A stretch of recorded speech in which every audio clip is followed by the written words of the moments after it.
Hello and welcome to the Comedian's Paradise. This is the podcast where you speak to mavericks and adventurers across the comedy and clown world. Now, today's guest, he is a veteran of the Australian comedy scene. He has conquered the Australian town of Beachbody Ready of Sydney. He is a man who is the king of Sydney comedy. Oh, look out. His name is Darren, and he's got an awesome name that sounds like a gangster. Darren Sanders. Oh, Sanders. Yeah, Sanders. That, Saunders. I think Saunders is a U. Yeah. that sounds better, actually. Darren, so basically, Darren is related to Colonel Saunders from KFC. I think you just say Saunders. You don't say Sanders at all, do you? You can't say Sanders. Wait a minute, I'll try. Darren Sanders. So he's related to Colonel Sanders from the KFC line. He is the king of Sydney comedy. He is the descendant of Colonel Sanders. He has been doing comedy for over 20 years. He can turn a peach into a swan. Please welcome Darren Sanders. Did you get AI to write that for you or something? As the king of Sydney comedy, I think you're going to have some people arc up about that one. That's what you got to do. You've got to create controversy. That's the thing. Yeah. At least you didn't say self-proclaimed king of comedy. Yeah. I'm the one that gets into trouble. That's the main thing with that statement. Yeah. But you're so you've been gigging for a very long time in Sydney, but you originally come from Adelaide, is that right? Yeah, gigging for 33 years now, originally from Adelaide, but I wasn't into comedy in Adelaide. I was into more television production in Adelaide. And are you drinking there? You just spilled a bottle of wine or something. No. I did a bit of jiu-jitsu before I came in, so I'm a bit all over the shop. It's a good sport, but kills you. Yeah. No, so in Adelaide, I was there, but I left when I was 21 to backpack around Europe, and so I did that for 6 months, and then I ended up actually moving to the UK. I was in Bournemouth for a summer. Oh. Which was a very short summer, of course, back in the 90s, and then moved up to London for a little while, and it just got too cold and grey and bloody miserable for me, so I ended up heading to the States for a year and a half then after that. So I was away from Australia for 3 years, but when I was in London, I had a friend who was a sound engineer originally from Adelaide, who used to work at Jongleurs, and that was probably my first introduction to the stand-up scene, as I was doing sound at Jongleurs, one of the Jongleurs there, filling in for him because he had a track on the Highlander 2 soundtrack with his band who was going to tour. And so I ended up watching some comedy there for a little while. It wasn't too long. I was sort of gigging, working there, but just a few shifts, and which exposed me to the comedy scene there. And then when I went to the States, I was selling tickets for a place called the Laugh Factory, and I wasn't probably selling as many as I should, and I was using more of them myself. So I'd go and watch shows there. For 3 years traveling, I had a lot of stuff written down, but I never knew what I was going to do with it, but just little stories and anecdotes and things. And it wasn't until I got back to Australia where I thought, well, I moved to Sydney, nobody knows me, I'm going to get up one night and do an open mic night. And of course, you go to a few of those nights first to sit in the crowd and have a look and see what it's going to be like. And, you get the butterflies going and think, geez, could I do this or not? And you think one day you just put yourself out there and just got up and have kept doing it ever since, really. So I think the crowd an audience will tell you whether you're going to have a career or not. So yeah, it's been like 33 years now doing that. And I've heard in this podcast, I've interviewed tons of comics, and often they say what inspired them to do comedy were the ones that didn't do too well. And inspired, I think growing up, well, I mean, we obviously, in Australia, we had a lot of influences from all over the world. It's not like the States or the UK. When I'm not sure how much comedy the UK got from Australia, but it's probably just Dame Edna, I would think, would be the one that probably stood out over there. But, we had our own comedy shows. Paul Hogan show was on. There's a mob called the D Generation comedy company. A lot of these sort of sketch shows. There weren't too many stand-up shows, and there's not now. We have no stand-up shows on at all, really, unless there's a festival on and they'll do a gala there. You don't see stand-up comedy coming out of Australia anywhere, really, on TV. And of course, out of the UK at that time of me growing up, there were people like Benny Hill and Dick Emery, Dave Allen, the two Ronnies. Yeah. So we were getting that as well over here, and out of the States, of course, growing up, I was around the generation of Eddie Murphy and Rodney Dangerfield and Robin Williams and those people, Steve Martin. So we had a lot of influences here that we could watch on TV. And then, of course, when videotapes came out, we had full access to all the uncensored stuff then to watch. So I think with influencers, I'm not sure exactly who or what, but our family always liked to have a laugh. That was the one thing. We were probably jokers, and something that used to get me out of trouble in school was cracking a joke or making fun of somebody or doing something like that was a way to, maybe a coping mechanism of other things. So, yeah, I think as an influencer, again, somebody I've always liked was Billy Connolly, just from his style. It wasn't really, the way he could intertwine the stories with the jokes, made it a bit more free flowing and a bit more conversational. So yeah, so I sort of probably closer to that sort of style of comedy. What if there's any particular comics that so Billy Connolly was a big hero of yours. What is it that he's very free flowing, what is it about him in particular that's his biggest unique quality that you're like, my God, he's brilliant? Well, I just think, one, it was the fun he had, doing it. If you're enjoying it, there seem to be a lot of comedians with a lot of angst at the moment. You watch the clips and they're all like, oh, it's so dark, and oh, I'm miserable and oh, my life. But he'd be like, well, this is the funny thing. And you got to have those experiences as well. That's the thing. I think sometimes comedians might get married or have children just so we can come up with jokes. We don't necessarily want things, but we do it. So yeah, and I know there are old gags in his set, and and intertwined with his own stories. So I think it's more of that style that I've liked.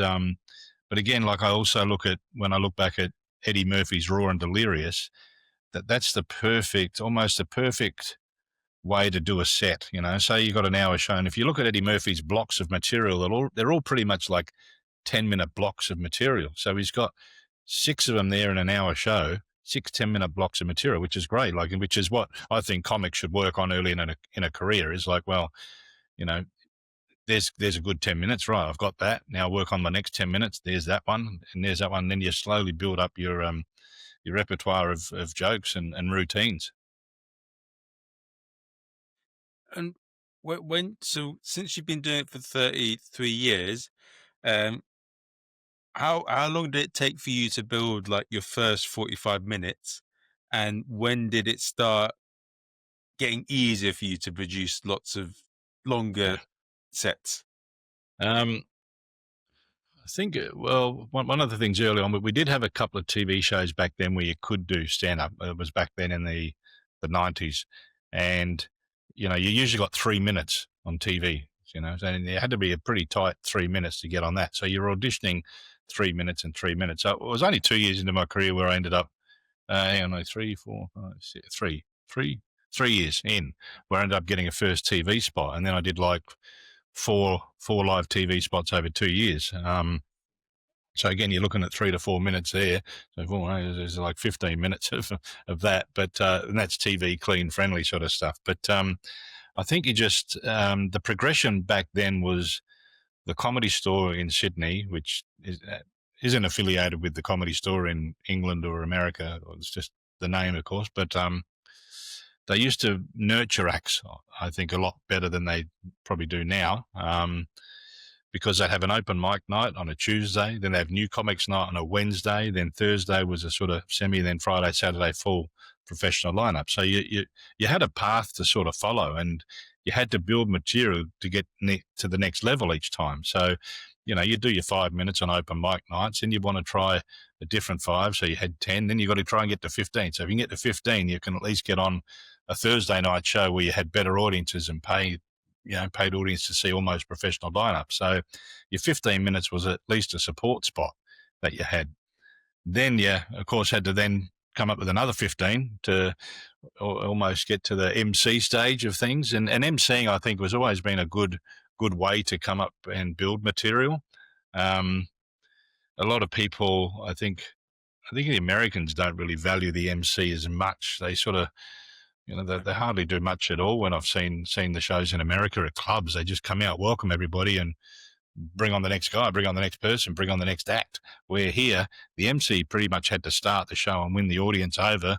And then when you MC'd an open mic night, you really had to build the crowd up again in between all the acts that didn't do so well. So it was a bit of a challenge, and it did make you work harder to come up with material and think, right, now that one, that person died. Should I got to go on now and do a couple of minutes at least to bring them back up again? Or you don't want to bring the next act on to, silence. Although sometimes that also helped, because it helped the next act. If they were moderately better, they felt like they were a lot better.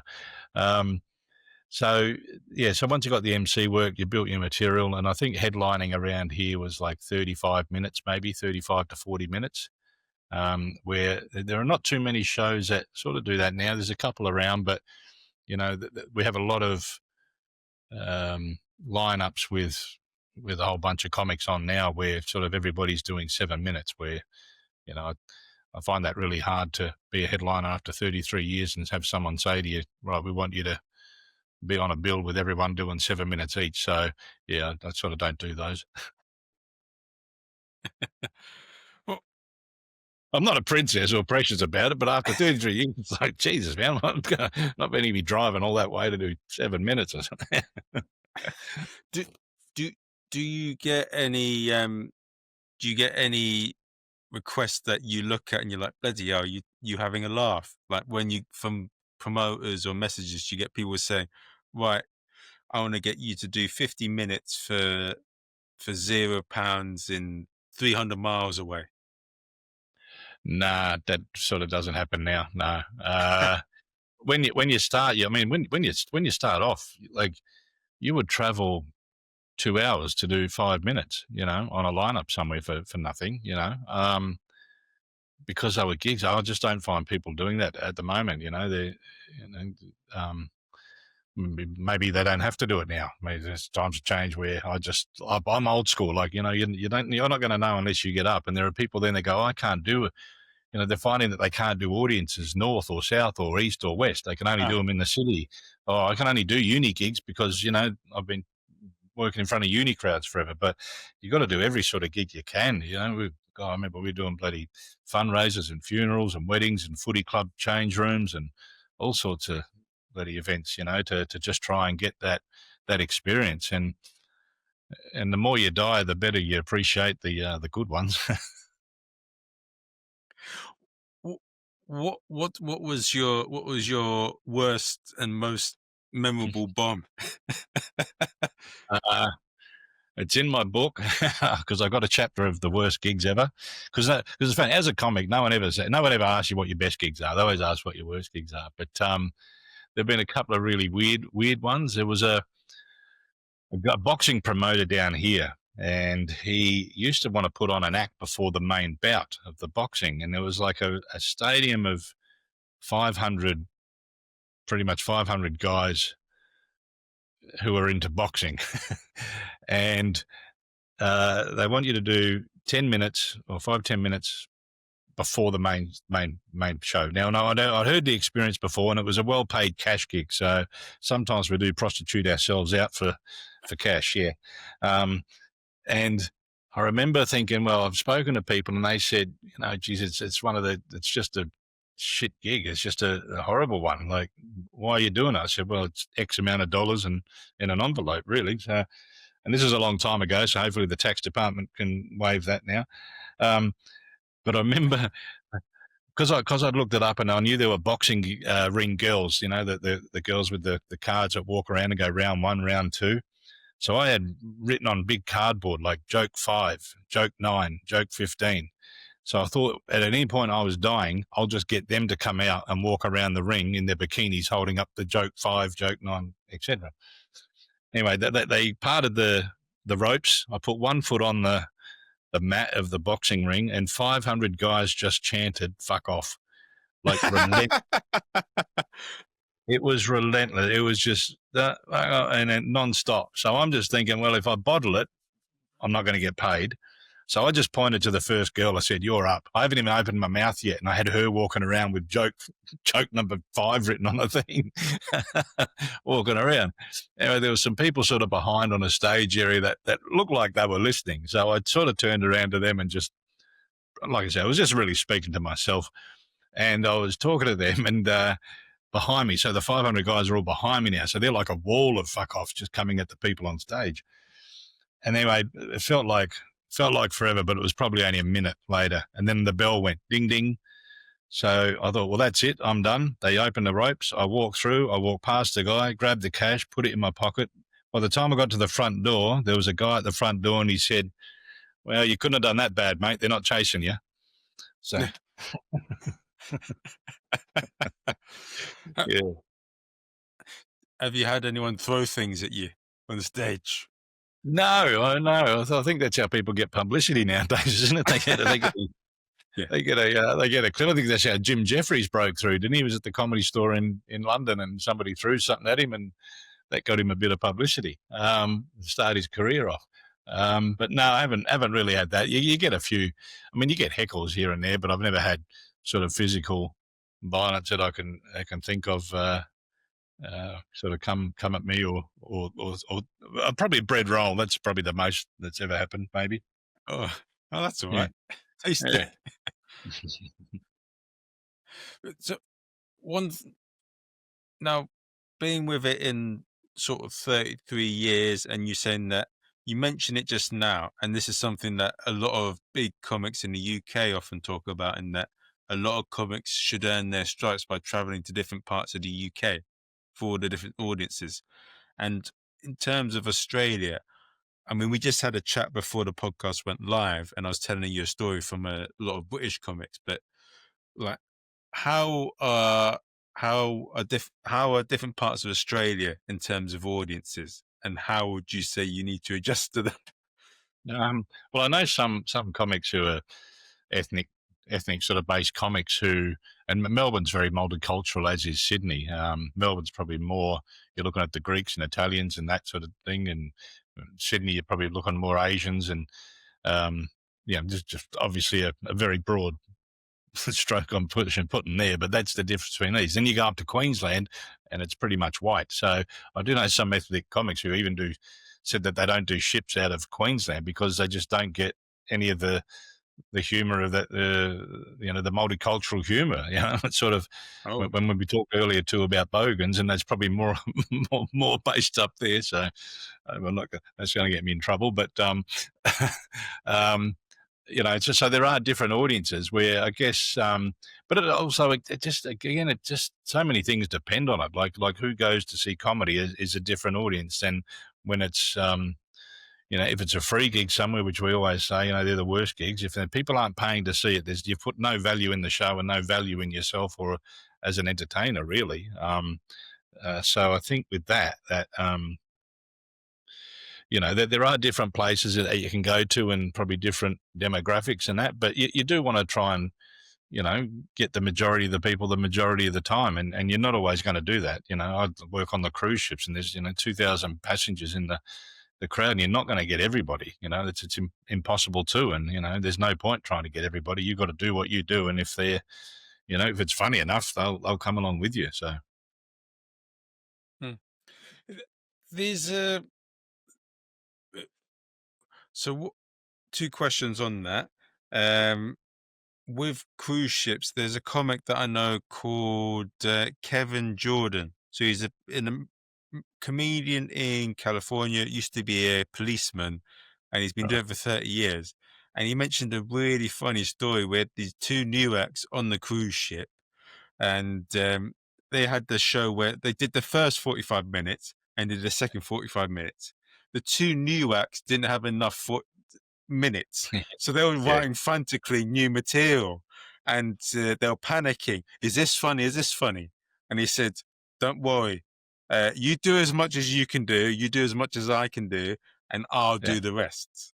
Yeah. And I'm guessing you've had a lot of situations like that. And well, it's also if a joke doesn't work, the timing's out too. It's like we always find when we say, if you do work on a place like a cruise ship, or and you are up against, people go see music shows, for example, or a singer, they know exactly how long that song runs, so they time their set out to be like, right, we know that's going to be 40 minutes of music, or 35 minutes of music, and they're going to talk for 5 minutes in between songs, so they pretty much can be on time. But if you're a comic who is in front of a crowd who aren't laughing, all of a sudden that 40 minutes happens to be 20, and then you're like, geez, what am I going to do? So you really do need to have the material. Either way, you need to have material. But if they've put a couple of new comics out to the slaughter on a ship, then you're going to stress a bit. Yeah.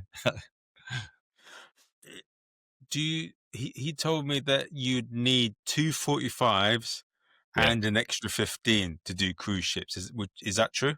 Would you say for you as well? It depends on the cruise lines. And most of them got to work clean too. And, and of course, when they take out things like, you can't do religious jokes, or you can't do political jokes, there's a big chunk. So I don't know how much material you can come up with about bloody pot plants or vegetables or something else, you really, because some of that stuff's just fodder. But and they do, some of them do put restrictions on, which is bad. But others that you do, it just depends on the cruise line. So I'm lucky enough now, I'm working on a cruise line where I do one 40-minute adult show and one 20-minute clean show. So that's a joy. It's an absolute joy. Because when you do the ones where you got to do 45-minute clean shows, obviously, and again, it depends on the crowd, because, like I say, on a ship, it's a hostage situation. They're not there to see comedy. They're just there because they're stuck on a ship, and it's like zombie land, and they all walk down to the theatre, and then they sit themselves in there, and they think to themselves at the start, well, I hope this is good. They don't go, this is going to be funny, where you go see a comic that you know or you like, you go, oh, this is going to be great. I can't wait for that night. This is righto. Oh, I wonder if this is going to be funny. I'll sit at the back in case it's not, and I can walk out. It's a completely different mentality with an audience here too. So, and I always find that when you say we do the 2 45-minute shows, generally they don't know who most of the comics are on ships, and your first 45-minute show will kill, right? Because one, there's no expectation from the crowd. That's the one thing. Like, they have no expectations, and if you do really well, it's great. But the problem is that your next show, they have an expectation, and no matter what it is, you'll never live up to it. So your second show, they'll always say, no matter what, they will always say, oh, your first show was better. Now you could swap the material around from the both shows and do your second show first and your first show second.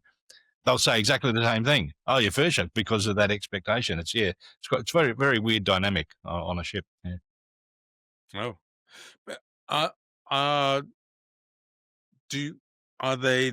What would you make of cruise ship audiences? Are they a good crowd, or are they a Again, it probably differs. Yeah, no, it differs. Like, it depends on the ship, I think. You like some of the high-end ships, 6-star, 5-star ships, they're people over their 70s who paid $250,000 to go on a 2-month cruise, all-inclusive sort of thing. So they're very well off. They're a bit different crowd. They've seen everything, they've done everything, and again, they just turn on, and they're the smaller ships. So as well, but they're tough crowds to do, because it's. I mean, even now, you couldn't come out and do like my mother-in-law jokes with them either, because they'd be like, oh God, So it's very hard to do. Where I think you want to get those probably people in between 30 and 60, maybe 30 and 60, who are the best audiences.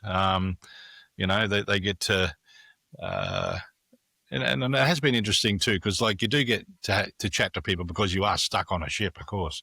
It's not like the end of the show and you go home and you never see these people again. You imagine going to work and then the next day everybody's there at breakfast and looking at you. So, and then they want to tell you jokes. But it's been nice feedback from some of those people that actually don't get to see comedy. That's the one thing that ships do, is it exposes new audiences to comedy. Because on land, people don't make the effort to go out and see it. So it's quite a surprise. So if you're a decent comic, you'll win people over and you'll make them realise that there's almost a whole nother world of comedy out there away from mainstream media that we get told comedy is. We get told radio DJs are comedians and people on some panel shows are comedians. You put them on stage in front of a live audience, they wouldn't survive for 2 minutes. But, So I think in that respect, ships are good for building an awareness for the live comedy scene. So one thing that I want to ask about doing the cruise ships, when you're doing them, how do you keep yourself entertained when you're on them for all that time? Oh, there's a lot of masturbation. No. Which is good because it helps you sleep. No.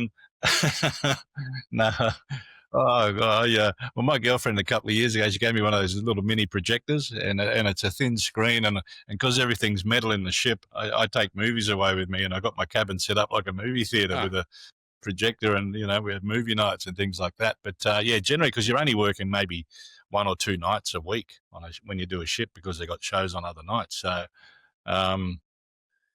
so. I used to read a lot. I think the last couple of years, because I was writing my book, that gave me time to actually sit down and do that. By next cruise I go away, there's a big short film festival down here called Tropfest, and the entries are due in early next month. But we only shot it 2 nights ago or 2 days ago, so I'll take that away on the next cruise and do the editing for that when I'm away. You got to sort of find things to do, I guess. Maybe because it's so easy to get lazy too, and so many laps you can do around the deck. But So, and you're there for the full 2 months of the cruise ship. No, they don't have you come in. No. Well, most entertainers are known as fly-ons. You fly on, fly off, sort of thing. Okay. So. We don't have to do the whole cruise. We'll do the start of one or the middle of one or the end of one. But so we know 7 days on a ship is about my limit before I go crazy. I don't know how some people do these holidays, but 47 days or so, nights, and like, geez, I can't do that. I've heard of with Las Vegas with Takeface. He does like lots of residencies over there. Do you have that in Australia, where they have it in Melbourne or Sydney, where they have a lot of?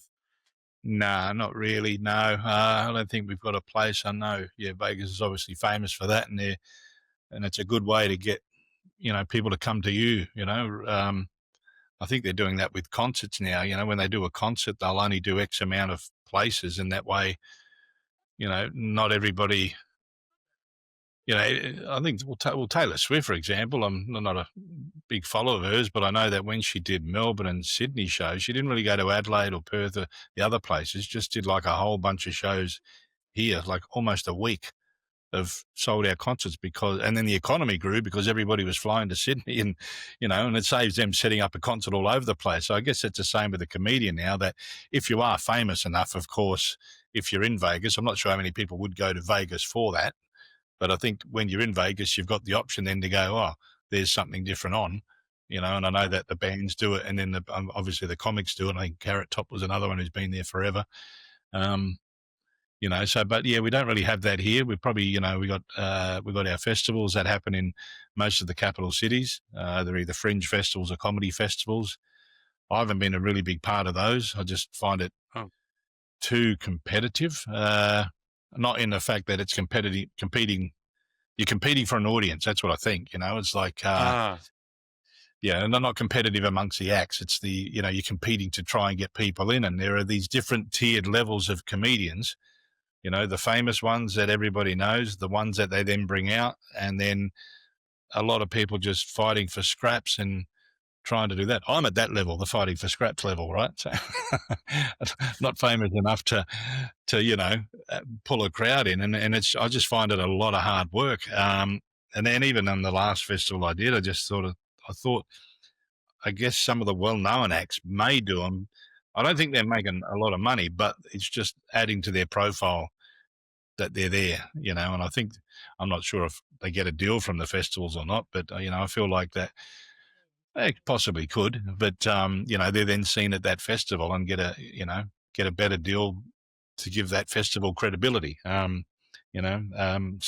fly them out, some fly acts out and sponsor them and do bits and pieces like that. But that level of everyone else fighting for scraps, and it's not a lot of festivals aren't really quality controlled now. Anybody can go in. You don't have to be an act. You can register, and they're happy to take your money and put you in the program, and then leave you to your own devices to try and do whatever you got to do to recoup those sort of funds. But I would rather somebody book me, somebody pay me, and I'll be done. Is it? Yeah, there's a thing in the UK where they say that some people are circuit comedians and some people are like festival comedians. Yeah. And there's all sorts going on. What you're saying with the scraps, like people put posters everywhere, but some acts will do unscrupulous things of taking those other acts' posters off and putting theirs on top, and then it's ridiculous, all of these things that go on, and they are fighting for scraps. So one or two audience members, and then and they're paying thousands of pounds. There is a bit of that. Yeah, there's a bit of that went on here. Like I remember I did Perth when I did 25 years of comedy. I did Perth and Adelaide. And I went over to Perth. I thought, where's this poster that I've paid to put up? And there's a whole string around where the ticket box office is. And it was behind the box office on the fence hidden. I just went, you motherfucker, why would you?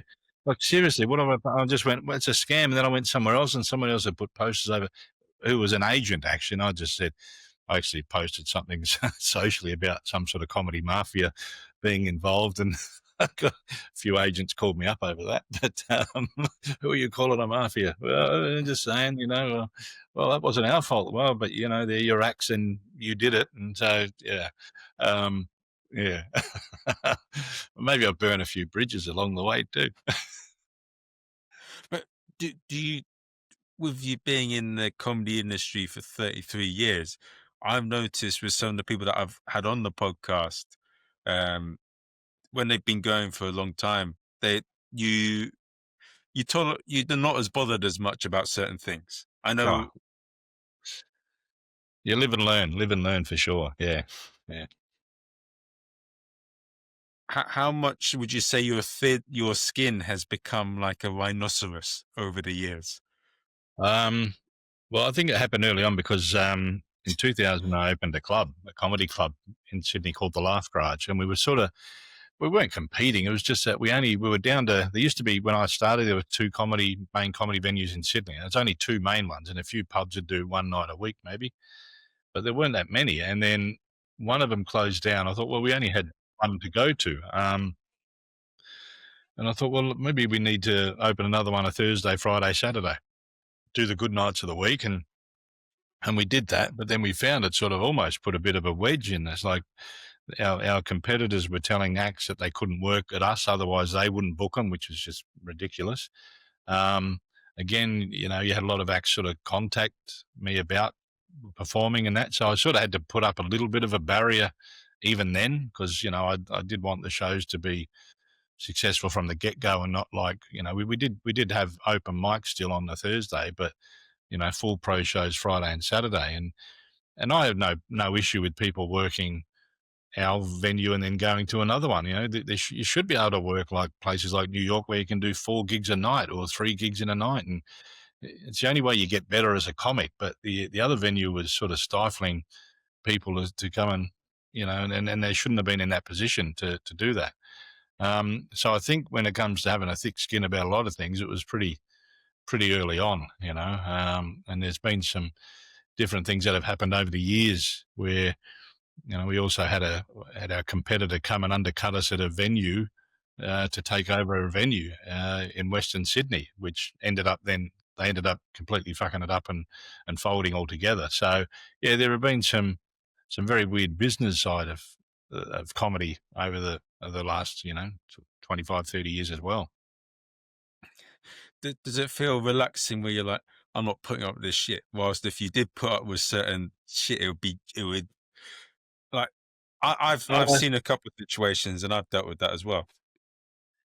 Yeah, well, I think now I've made the decision. I then, like I said, we had that thing called the Laugh Garage Comedy Club, and that went for 13 years. And then I sort of became a bit neglected with it. And I had a business partner who, when I was away, I wasn't really keeping a strict eye on everything, and even a few years later, we'd run into people. And I remember one girl I ran into one day, she said, "Oh, the Laugh Garage, it was a great place. We used to go there and get free drinks all the time." I was like, "What?"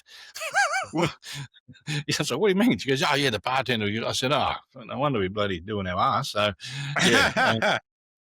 And then a few years later, well, 2017, I opened Sydney Comedy Club. Nobody had that name registered, so I just thought, well, maybe Sydney Comedy Club's a pretty basic name, and nobody had it, so I registered that. And then we started up at a place called Luna Park on the north shore of the Sydney Harbour there, and it was great. Like, we were slowly building over 3 years, and that was building and building, and then we finally got, after 3 years, to sold out shows, standing room only, and then fucking COVID hit and we had to shut down. And then to come back after that, it was a struggle. A lot of, the venue wanted to increase the rent of the place by about 150%. Yeah, all of a sudden they thought, right, screw us. But we were sort of doing it there, and also at a place in Western Sydney, Riverside Theatres in Parramatta, which was it's the geographical centre of Sydney, and it's a really big growing area. But so we've been there for a long time as well, but we've only just closed it down in November 2025 because they're going to rebuild the theatre. It's going to take 3 years to do. So I've actually sort of shut up shop on all that now, and it is hard booking acts. You always think, so sometimes comedians are their own worst enemy when they complain about gigs and not having gigs and that sort of stuff, and you email them and go, here's the ad, here's the promo, here's the blurb, just cut and paste and post it on your socials. It'll just help get the word out there. But fucking, there's not a huge percentage that do that, and then in the end they go, "Oh, it's a shame there's no rooms run." And it's like, well, sometimes it can be your own worst enemy, and and every little bit helps. I think when you're on a show or you line up, you just got to get the word out there. But so after all these years, that one's finished up there now. But I was going to look at reopening in the city, but I think I just need to have a break for maybe a year or two from booking rooms. And I think every comic should book a room. I don't know if you know the English comic Jeff Green. He was out here. He lives out here, married to an Australian, lives in Melbourne. But he actually said one day he actually sort of agreed about running rooms. He goes, you sort of don't realise the appreciation that somebody has when they are running a room, and the stress and the dealing with bloody people and the venue, and then dealing with acts and all that. All of a sudden, he became a lot more aware of like how hard it was. So yeah.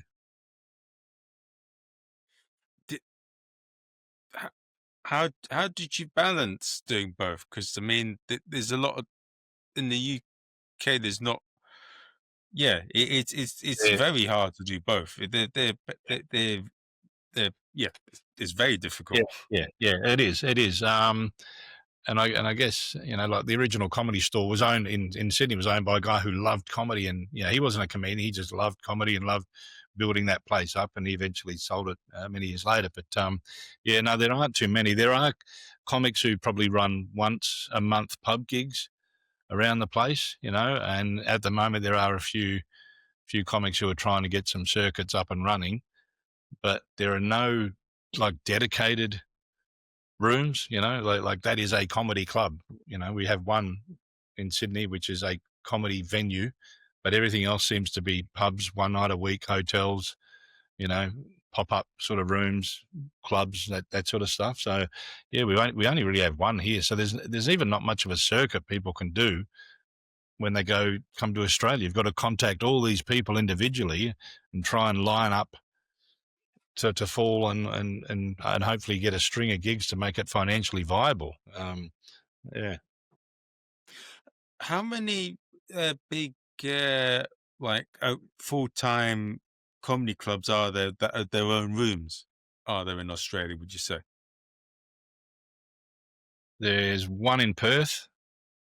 There is one in Adelaide, one in Sydney, one in Melbourne, one in Brisbane. 5. Only one. Oh, okay. Oh, okay. There's one in each city that are designated. Like in Perth, it's the Comedy Lounge. In Perth, it's the Comics Lounge. So Perth is the Comedy Lounge. Adelaide is the Rhino Room. Melbourne is the Comics Lounge. Sydney, the Comedy Store, and Brisbane have the Sit Down Comedy Club. So they're actually designated full-time clubs for comedy. Everything else is hotels and pubs and all that. Yeah. Oh, okay. And if someone wants to do like 2 gigs a night in Australia and then we want to go to like Sydney or Melbourne in the same night for a pay gig, that's not really possible, is it? Never happened. Very rare it happens. Yeah.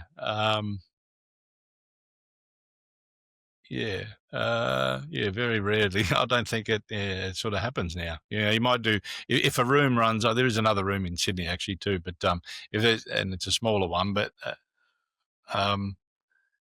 if you do them, you usually do those shows where you'll do 2 shows a night, but it'll be at the same venue because I'll do an early show and a late show.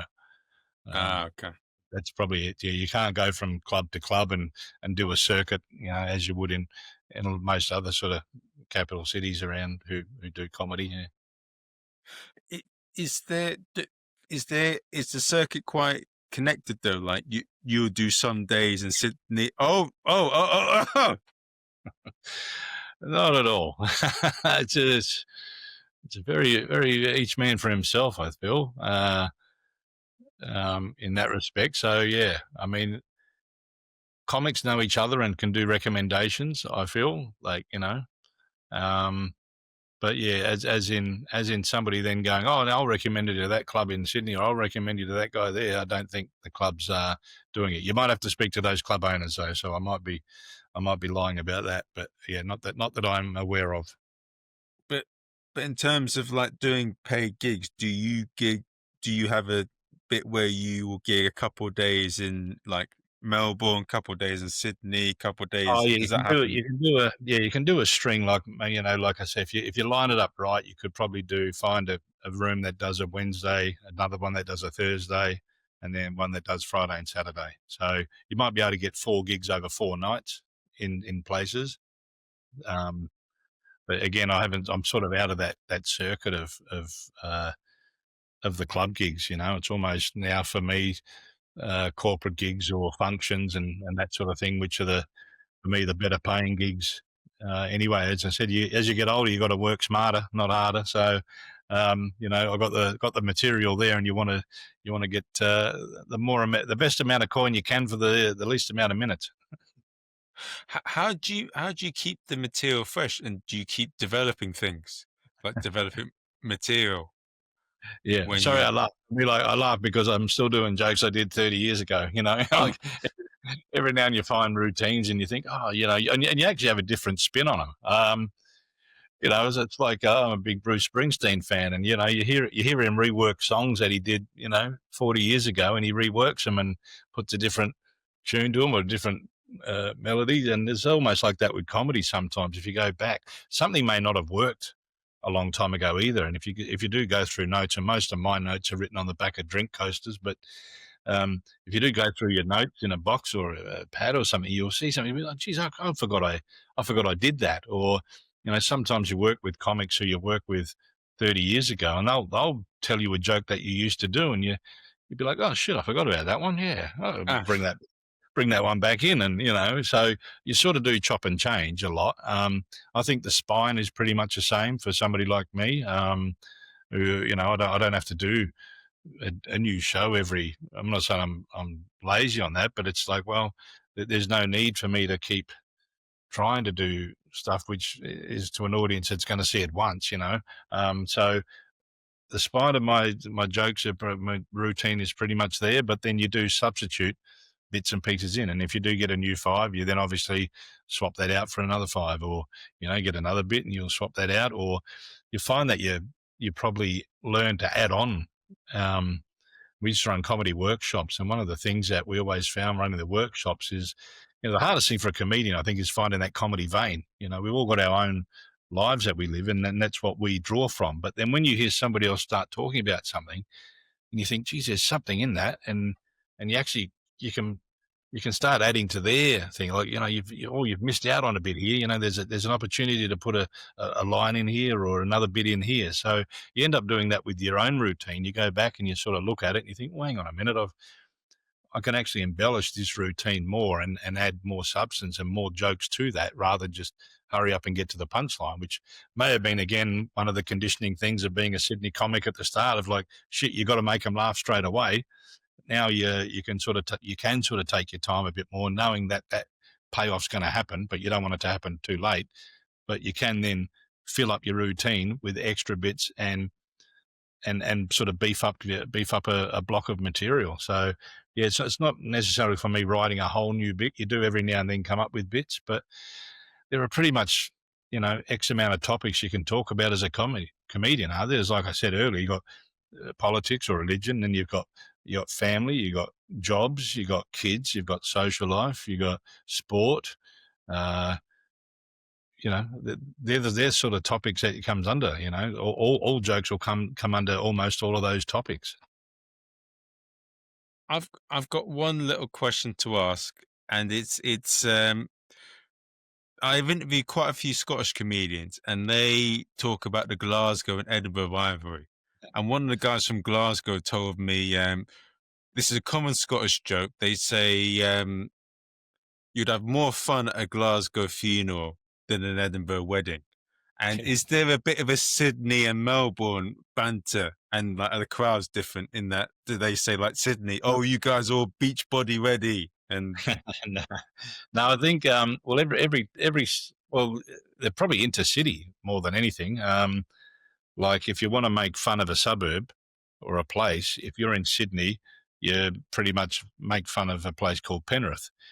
If you're in Melbourne, you make fun of a place called Frankston. If you're in Adelaide, you make fun of a place called Elizabeth. If you're in Brisbane, you make fun of a place called Ipswich. If you're in Perth, you make fun of Perth. So it's not as far distance. So I think our rivalries here, there's not a lot of comedy rivalry. There's a bit of city rivalry with, oh, Sydney's a better Sydney, Melbourne's a better city, like living in, but they're two different places. Melbourne's an indoor place. It's great for entertainment. It's cold in winter, so a lot of indoor stuff there. It's big on sport. Sydney is beautiful because of the harbour, and it's very more outdoorsy, the beaches and the harbours, the sort of thing. So there are differences in places. I find Adelaide and Melbourne probably have a more rivalry when it comes to sport, and when jokes happen, if you're looking at jokes, Adelaide and Melbourne sort of make fun of each other with jokes more than Sydney and Melbourne would. Oh, okay. Yeah. Why is that? Why do they have beef? That was probably because of sport. We used to do the Australian football rules used to be the state of origin, and Melbourne's where it's sort of mainly based at. But and they've always sort of considered themselves the king of sport. Where Adelaide have come in, and they've got a couple of teams in the competition now, and they've won a couple of premierships, and the players used to go across to those states. So it's probably stemmed from sport more than anything. So is there? So I remember. I think this is and what also, Andy Murray. People travel between those two places more regularly than Adelaide people would go to Sydney. Or they're probably closer in that respect. Where Melbourne people go to Adelaide, Adelaide go to Melbourne. Where Sydney's a holiday destination, and people just think it's too busy and too spread out. So yeah. Okay. There's I heard the story about Andy Murray saying that he didn't necessarily want England to do badly in the World Cup. He just wanted them to lose every game. And have you had anything like that in terms of Adelaide, Melbourne, or Sydney, where someone said something along those lines? No, well, see, like I said, me originally from Adelaide. Adelaide, when I was growing up, it was like the murder capital of Australia. Oh, but it was all weird murders. That's the thing, It was like they just didn't kill people. There was like pedophile rings and people. Apparently there were high court judges involved, and there's a mob called the Family. We had missing children off beaches. And then there was a bodies in the barrel thing where somebody was collecting. They were collecting. What do you call it? Welfare money and welfare checks, and by killing people and then putting them in barrels of acid in a bank vault in a country town. And so they didn't just muck around with killing people. They were very bloody creative, And I used to do the joke about but Adelaide being the murder capital of the world, and when they brought in a team into the Australian football competition, they called it the Adelaide Crows. I thought, geez, what do you call a group of crows? It's called a murder of crows. I said, bloody hell, could have been something a bit more subtle. Oh, okay. Yeah. It's and is Russell Crowe Australian or Kiwi? Because I've heard that joke as well. Oh yeah, no, he was born in New Zealand. I think it depends if he fucks up or not. If he makes a goose of himself, he's a Kiwi. If he doesn't, he's Aussie. Oddly enough, I actually lived next door to him when I first moved to Sydney. He lived next door to me. I was in 1429A Nelson Street, and he lived in 1429B. And I used to get some of his mail in the letterbox. And one day I saw him at a pub down the road one night, and I just said, "Oh, I live, next door to you. Keep getting your mail." And he just looked at me and went, "Yeah, well, don't fucking read it." I said, "Oh, man, nice talking to you." That's brilliant. Yeah. Bloody hell. Yeah. One little thing. So we had a little bit of a chat before the podcast started, and you said that Melbourne audiences are a bit more, will give you a bit more leeway, while Sydney audiences will be like, "Listen here, Sonny Jim, make me laugh." Why would you say that Sydney audiences are tougher than Melbourne audiences as a whole? Well, I don't think. Again, it's probably changed over time a bit more now. Although after COVID, I found it tough anywhere because people lost their attention. What do you call it?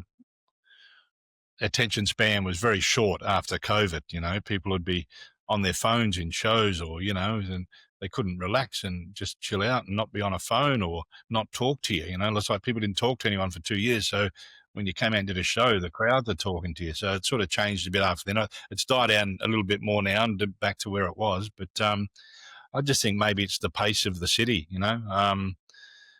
Sydney traffic, Sydney congestion, Sydney people, population. It's a bit more on the go. Where I say, like, Melbourne, it's cold, you're inside, you want to keep warm, listen to comedy with a nice cup of soup. Don't tell Melbourne people I said that. Is it a pie floater? That's an Adelaide thing. Yeah, it started off in Adelaide. Yeah.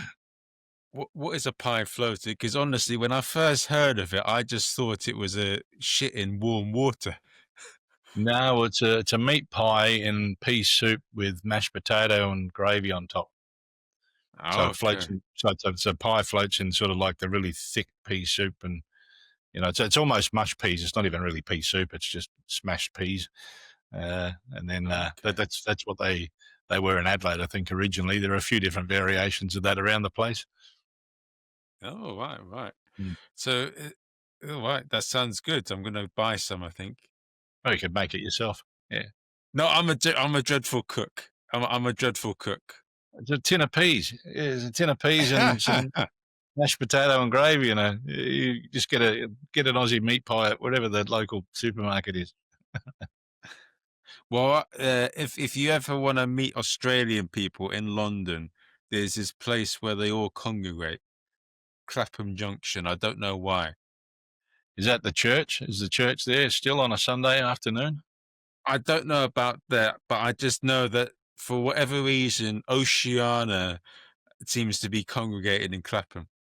Right. Okay. Because there used to be a place when I lived there called the Church. We used to go there Sundays, and it was pretty much Aussies, Kiwis, South Africans, and you just get absolutely shit faced and watch girls do wet bikini contests, and they'd have comedians on there as well, comedians and sort of variety acts. Stevie Starr used to swallow goldfish there, and yeah, I actually worked with a guy on a ship recently. He used to do juggling there. He said he used to do it there. And he says it's still there, I think, too. So whatever the Sunday afternoon ritual was, I'm not sure. Are the pubs closed on Sunday afternoons now, or are they like open?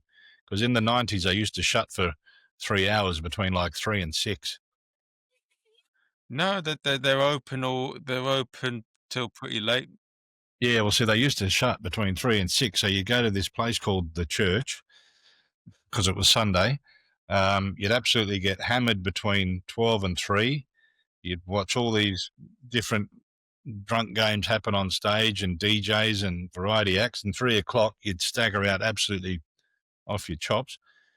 And then you'd have to wait around for like 3 hours or something for the pubs to open again. So, oh, ha! Nice. Yeah. Oh, I did not know that about.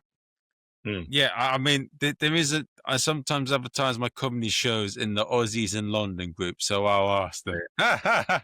Yeah, if they're old enough, I might even look up if the church is still there.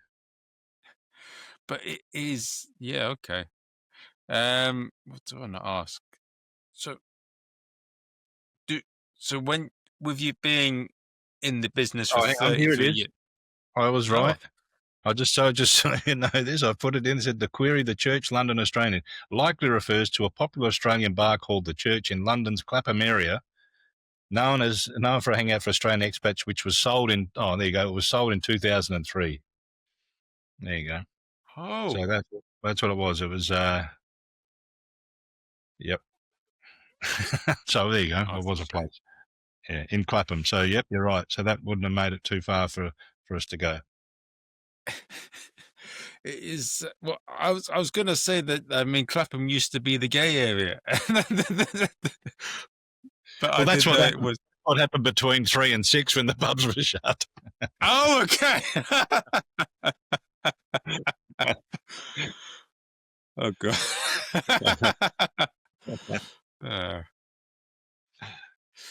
Now, what do I know?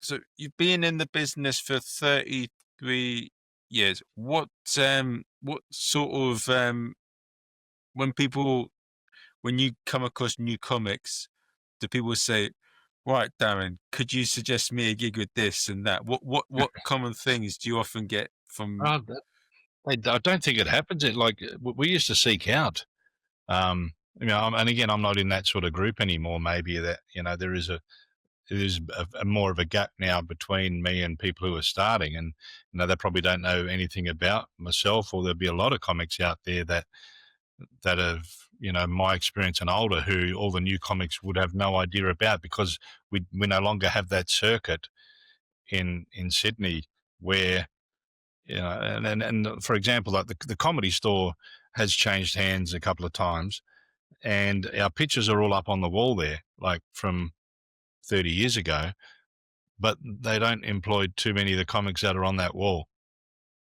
It's a very it's it's sort of a bit sad that there's a history on that wall that but they don't put those many of those acts on. And I guess the respect for the older comics has changed a little over the years too, and that's the thing with the comedy industry. Everyone's got an ego, so all the new ones already think they're, oh, I'm already there, And I we used to say, you had to do the hard yards, like you said before. You had to do those gigs. You had to do things, and I always used to think in the way of, like, if you're a pilot, Right? You got to build your hours up before you can actually say you're a pilot. You're a pilot in training, but if you're a comic, you just have to do one open mic night, and all of a sudden, I'm a comedian.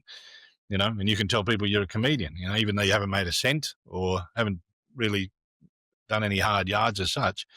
It's just something that happens where I think it's a weird industry with respect now that not a lot of the older comics maybe get it.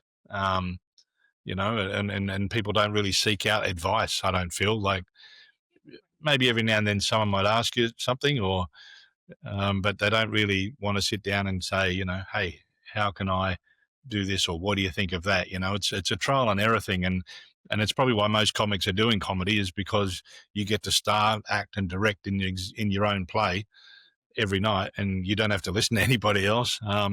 Hopefully, they can record it and watch it back and learn and look at that and look at what worked, what didn't work. That's something that a lot of people are doing now anyway.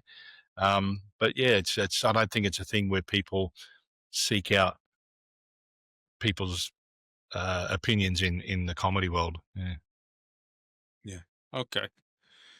Yeah. I what do I want to ask on this? If there is one bit of advice you'd want to give to new comics, what would you give them though?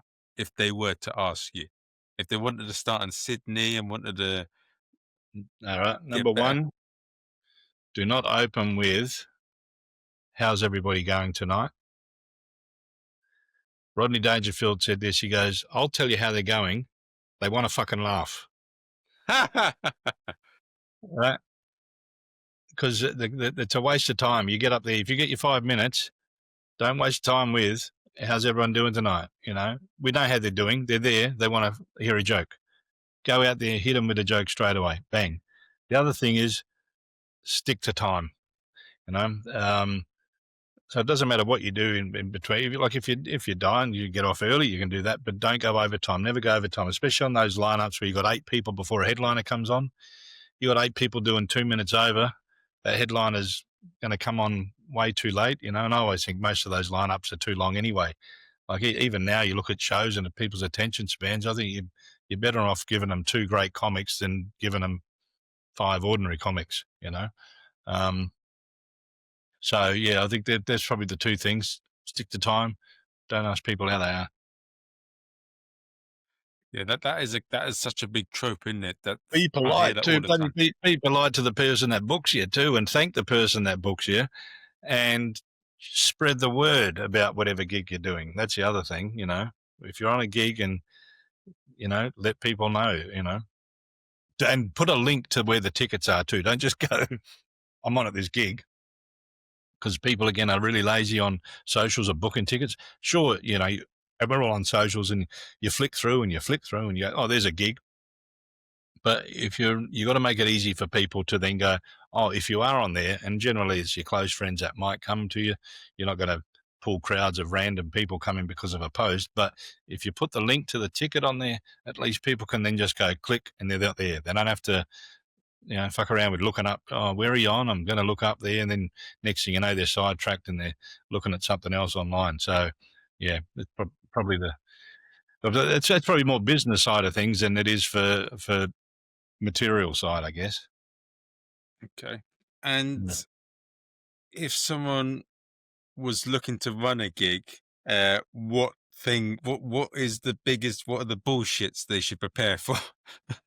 I think if you're going to run a gig and especially if you find a venue to run a gig, make sure the venue's supportive of it, and don't put it on a shit night. Like a lot of venues we find, they'll be like, oh, Wednesday is our crap night. You can put comedy on then. Well, comedy's not going to save a night. You want comedy to enhance a night. And so you want to have, a crowd there and have a cover charge there, even if it's, £5 or whatever donation. It's something that gives it value.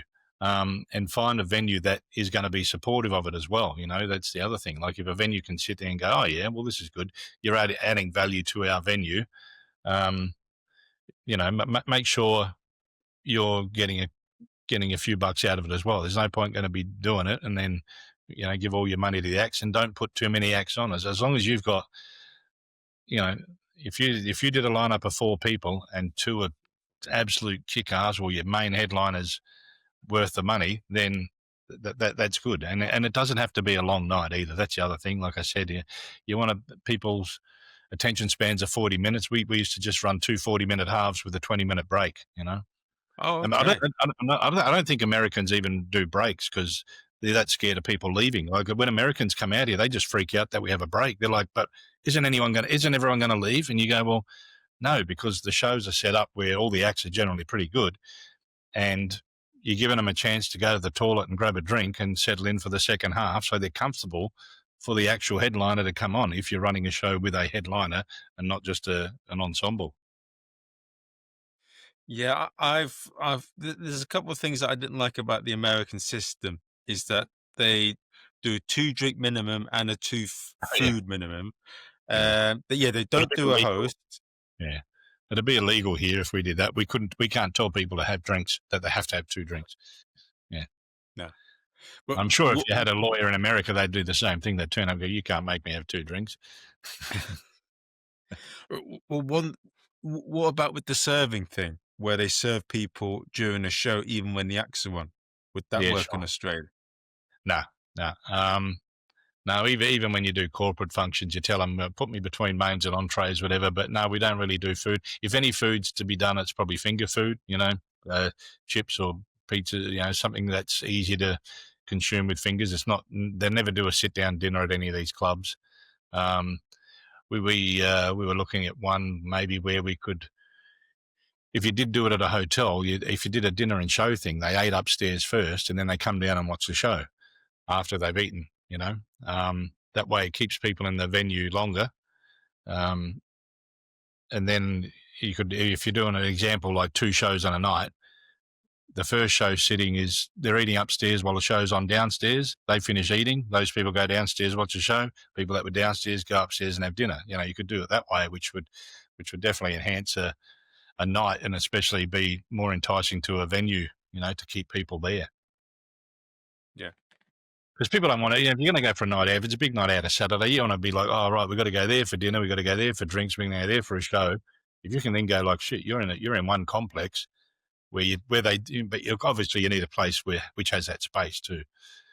And I think if you did do dinner and shows, there are some places that do it now. You come to think of it here, but they do the dinner beforehand. Yeah, I agree with that. Just never eating when a show's on. Yeah. Because they would probably throw it. No, I'm joking. It would. I've only seen a couple of things. I saw once where someone had a chicken finger thrown at them. I saw one where someone had water thrown at them. And then there was one, as you said, with Jim Jeffries got famous of being attacked. Well, James Loveridge a while ago had a glass thrown at him. And that was it. Yeah, I've seen an ashtray. They used to do the smoking in the venue, and there'd been ashtrays, big glass ashtrays. That'd go. Full cans of beer. I don't know why you want to waste your beer on a comic. Yeah. Yeah, it's too much, especially in London now. It's about £10 or Yeah. Oh yeah, well £8. it's $15 a beer here for a glass, and then you go to these places that don't serve glass anymore, and like, geez, now I'm drinking a $15 beer out of a plastic cup. It's like, better off sitting at home, drinking at home. Now, for anyone that is listening right now, how do they find out about you and your work? Or if they want to Usually get contact? Pornhub. Yeah. Just put the link in. Yeah. No, just well, I'm at DarrenSanders.com. There's actually, oddly enough, there is an American comedian with exactly the same name. African American comedian. And I thought it'd always be funny if we did a show together one day, one black, one white. It was one name on the poster. And he's only a couple of months older than me too. But I've actually got the DarrenSanders.com, so he goes by Darren DS Sanders actually now, or he may have done before that. But so anything up there, I've got merchandise. Like I said, I've just sort of finished a rewrite of my book, which I'm not sure how much it is to ship elsewhere in the elsewhere in the world, but in Australia, it's only $25.